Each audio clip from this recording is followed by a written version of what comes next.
जैसे कि आज हम आपको स्पामैन इस कैप्सूल के बारे में बताएंगे। स्पामैन इस कैप्सूल का यूज डॉक्टर के द्वारा कौन कौन सी दिक्कत, कौन कौन सी समस्या में डॉक्टर ये मेडिसिन प्रेस्क्राइब करते हैं, इस मेडिसिन को लेना कैसे होता है, इस मेडिसिन का लेने का सही डोज क्या है, क्या साइड इफेक्ट है, इसके बारे में आज हम आपको पूरा डिटेल से हिंदी में जानकारी बताएंगे। जैसे कि अगर किसी को नाम पूछ सकता है जैसी समस्याएँ रहती हैं, या फिर अगर उसे वाइट डिस्चार्ज की जैसी समस्या रहता है, धात आता है, उसके टाइम का जो ड्यूरेशन है वो बहुत कम रहता है, या फिर उसके शरीर में कमजोरी की समस्या रहती है, या फिर वो बहुत ज़्यादा डिप्रेशन में रहता है, तो इन सारी समस्याओं को ठीक करने का काम ये मेडिसिन करता है। चलिए जान लेते हैं ये मेडिसिन का उपयोग क्या है। जैसे कि अगर किसी को स्टेमिना बहुत कम बनता है या फिर स्टेमिना जैसी समस्याएं हैं, तो उस समस्या में डॉक्टर ये मेडिसिन प्रेस्क्राइब करता है। ये मेडिसिन क्या क्या काम करता है, आपके स्टेमिना को ये बढ़ाने का काम करता है। और जैसे कि ये मेडिसिन है जो अगर आप बेड पे परफॉर्मेंस करने के लिए जाते हैं कई बार, तो आपने देखा होगा कि अगर जिसको नपुंसकता जैसी समस्या रहती है, तो उसमें एक चीज़ देखा गया है कि उसके प्राइवेट पार्ट को बहुत कम टाइम में ढीलेपन हो जाना, परफॉर्मेंस करते टाइम उसका प्राइवेट पार्ट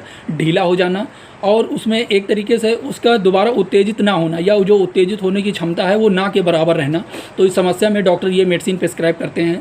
और जैसे कि अगर उसका टाइम से पहले जल्दी से डिस्चार्ज हो जाने की समस्या, एक तरीके से हम ये बता सकते हैं आपको, जैसे कि अगर कोई व्यक्ति है वो परफॉर्मेंस करने के लिए जाता है, तो उसे एक चीज़ देखा गया है कि वो परफॉर्मेंस करने से पहले ही उसका डिस्चार्ज हो जाता है।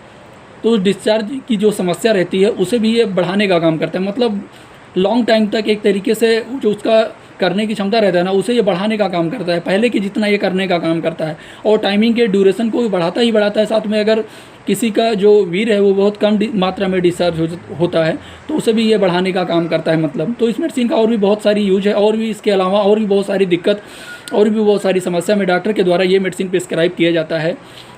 चलिए जान लेते हैं इस मेडिसिन के डोज के बारे में।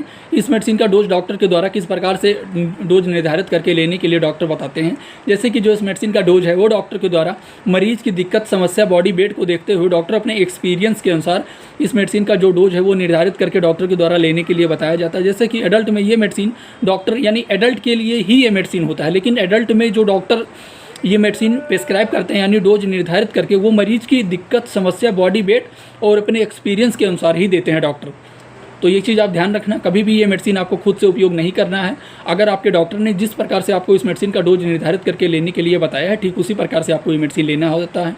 चलिए जान लेते हैं इस मेडिसिन के साइड इफेक्ट के बारे में। इस मेडिसिन का क्या क्या साइड इफेक्ट होता है। जैसे कि ये एक आयुर्वेदिक मेडिसिन है, तो इस मेडिसिन का कोई खास साइड इफेक्ट नहीं होता है।